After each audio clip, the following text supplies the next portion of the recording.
Nakasama ni Christopher De Leon ang lahat ng kanyang mga anak nang bisitahin niya ang burol ng yumaong dating misis na si Nora Honor.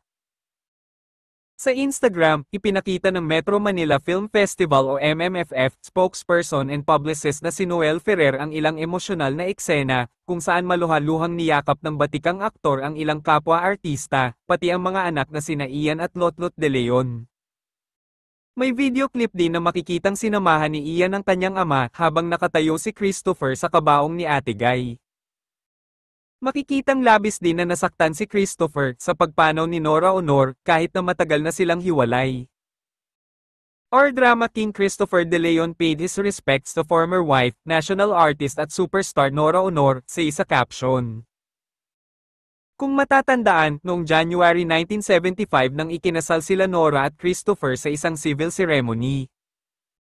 Nagkaroon sila ng isang anak na si Ian, habang adopted naman sina Lotlot, Matet, Kiko, at Kenneth.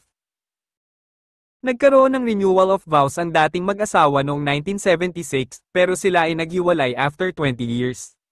Hindi naman nagtagal nang ikasal si Christopher kay Sandy Andolong noong 2001. Sa pagdalaw ng mag-asawang Christopher De Leon at Sandy Andolong sa burol ni Nora Honor, muling binalikan ng mga solid na taga-suporta ng superstar, kung bakit naghiwalay noon si Nora at Christopher.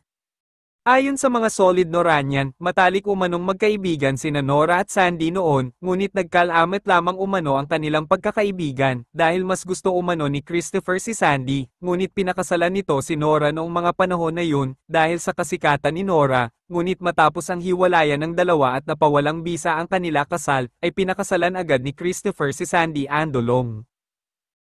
Marami sa mga fans ni Nora Honor ang nagkomento na sana hindi na lang pumunta sina Sandy at Christopher sa lamay.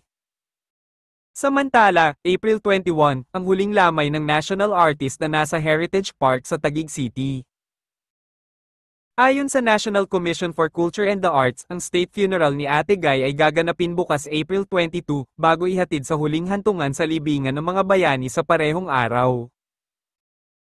Ang legendary actress ay binawian ng buhay sa edad 71 noong April 16 dahil sa acute respiratory failure matapos operahan.